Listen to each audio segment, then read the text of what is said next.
বিভিন্ন শিল্পগোষ্ঠী যেটা করে যে তাদের স্বার্থে কিংবা ধরেন কোনো সিনিয়র সাংবাদিক তাদের স্বার্থে বিভিন্ন শিল্পগোষ্ঠীকে দিয়ে বিভিন্ন গণমাধ্যমকে হচ্ছে গিয়ে আহ, শুরু করে। তারপর দেখা যায় যে দুই পক্ষই ব্যর্থ হয় কিংবা এক পক্ষ ব্যর্থ হয়। সেই ব্যর্থতার পর সেই গণমাধ্যমে যেসব সাধারণ সংবাদকর্মী থাকে বা অন্যান্য গণমাধ্যম কর্মীরা থাকে, তারা একটা বিপদে পড়ে যায়। তো এমনই একটা গণমাধ্যম নিয়ে আজকে আমি আলোচনা করতে চাচ্ছি। আর সেই গণমাধ্যমটা হচ্ছে গিয়ে সিটি গ্রুপের এখন টিভি।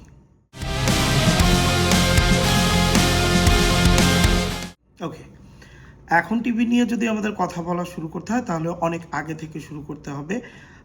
এখন টিভি নিয়ে যদি কথা বলতে হয়, সবার আগে যে নামটা আসবে সেটা হচ্ছে তুষার আবদুল্লাহ, এবং দ্বিতীয় নাম আসবে হচ্ছে গিয়ে সিটি গ্রুপের। সো সিটি গ্রুপের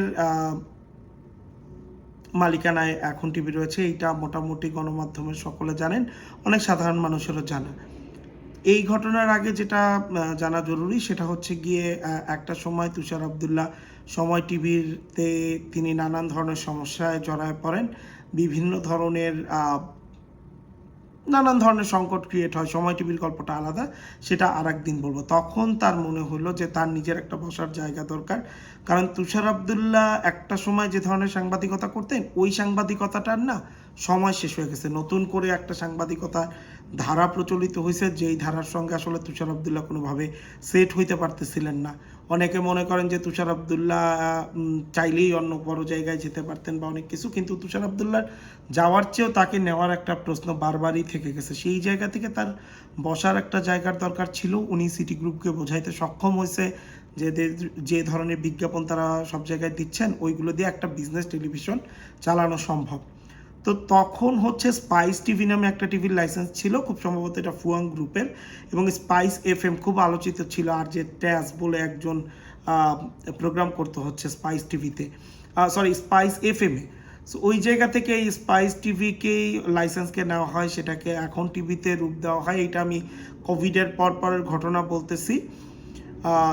তো সেইটা নেওয়ার পর তিনি তার মতো করে হচ্ছে একটা সেট আপ নিলেন। বিভিন্ন ছেলেপেলেকে অনেক কম টাকায় বেতনে, কাউকে অনেক বেশি টাকায়, যারা তার ডান হাত বাম হাত ছিল সময় টিভিতে, তাদেরকে তিনি হচ্ছে নিয়ে সময় টিভি থেকে এখন টিভিতে নিয়ে আসলেন এবং এখন টিভি শুরু করলো। সো এরপর যেটা হলো, যেহেতু বিজনেস টিভি, নতুন করে সিটি গ্রুপকে কোনো বিজ্ঞাপনের কথা বলা হলো না, সিটি গ্রুপ তাদের বিজ্ঞাপনগুলো চালাইলো। এবং এইগুলো থেকে যেটা হলো যে এখন টিভি প্রথম থেকেই ধরেন যে একটা লস প্রজেক্ট হিসেবে সিটি গ্রুপ চালাচ্ছিল, কিন্তু খরচ হচ্ছিল প্রচুর। বড় করে স্টুডিও করা, সব ধরনের ফ্যাসিলিটিস নেওয়া, ক্যান্টিন ব্যবস্থা থেকে শুরু করে সব কিছু তারা হচ্ছে তুষার আবদুল্লাহ সেটা নিলেন। কিন্তু ফলাফল কি, আমি যদি বলি, দেশের বেশিরভাগ সাধারণ মানুষ এখন টিভি সেইভাবে চেনে না, বা এখন টিভি চেনার কথাও না। আপনারা একবার চিন্তা করেন যে এখন টিভির বড় কোনো স্টোরি আপনি কবে দেখছেন যেটা সারা দেশে আলোচিত হয়েছে? এখন যদি বলেন এখন টিভি কিভাবে আলোচিত হয়েছে, মাঝে মধ্যে টকশোতে, টকশোর বিভিন্ন কাটপিস থেকে আলোচিত হয়েছে। এছাড়া একজন প্রেজেন্টার একবার একটা বিতর্কিত মন্তব্য করার জন্য সারা দেশে সেটা আলোচনা হয়, তখন মানুষ এখন টিভির নাম শুনছে।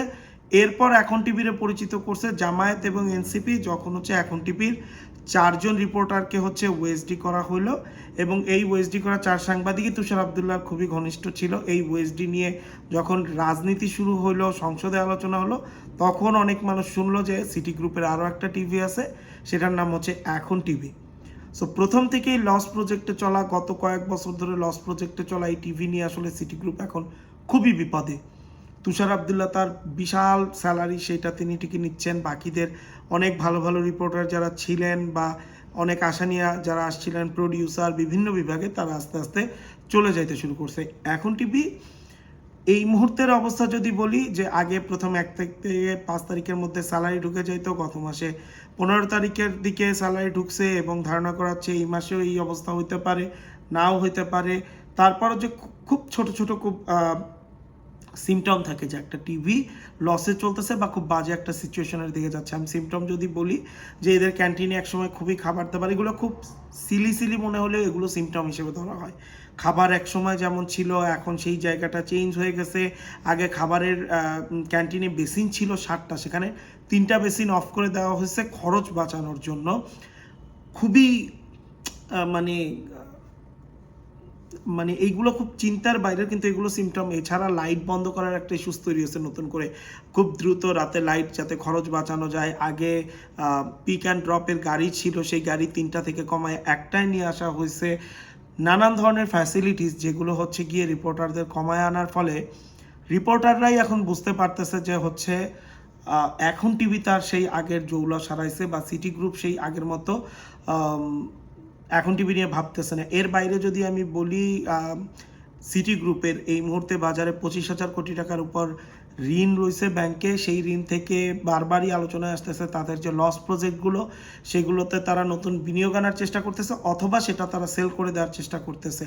ফলাফল এই তাদের বিক্রির তালিকায় এখন টিভি রয়েছে, বা বিনিয়োগ আনার তালিকায়, কিন্তু এমন একটা সাদা হাতি যেটা থেকে কোনো ইনকাম নাই, কিন্তু যেটার পিছনে প্রচুর খরচ আছে, সেটা এই মুহূর্তে কেউ বিনিয়োগ করতে চাচ্ছে না। এবং যারা নতুন করে জয়েন করতেছে, খুবই কম টাকার স্যালারিতে রিপোর্টার নেওয়া হচ্ছে, তারাও নানানভাবে সংকটে রয়েছে, পুরাতনরা চলে যাচ্ছে। ফলাফল এখন টিভি একটা অনিশ্চিত পথে এই মুহূর্তে যাত্রা শুরু করছে। সো যে পরিমাণ একটা জৌলস নিয়ে আসছিল এখন টিভি বাজারে, সেই জৌলস যত কমছে, এটার পিছনে বেশিরভাগ কর্মীরাই মনে করে তুষার আবদুল্লাহর একগুঁয়েমি, তার সংবাদ নিয়ে তার ধারা সে বজায় রাখছে। এবং সে আসলে কখনো চায় না যে এখন টিভিটা একটা প্রপার টেলিভিশন হিসেবে বাজার থেকে প্রফিট নিয়ে নিজেদের প্রফিটে চলে। এবং আসলে এখন টিভির এই মুহূর্তে সক্ষমতা নাই নিজেরা ইনকাম করে নিজেরা ঠিকমতো চলার। সেজন্য তাদের অনেক বেশি কস্ট কাটিং করতে হবে, অনেক লোক ছাঁটাই করতে হবে, অনেক কিছু, যেটা মানে এই যে ছোট ছোট বেসিনের মতো ইস্যুসগুলোরেও এখন হচ্ছে, তাহলে এখন টিভির হচ্ছে গিয়ে নজর দিতে হবে। কাজেই এখন টিভির এই মুহূর্তের সিচুয়েশন নিউজ চ্যানেলগুলোর মধ্যে যেগুলো আওয়ামী লীগের আমলে আসছিল, তার মধ্যে এই মুহূর্তে সবচেয়ে বাজে সিচুয়েশনে রয়েছে।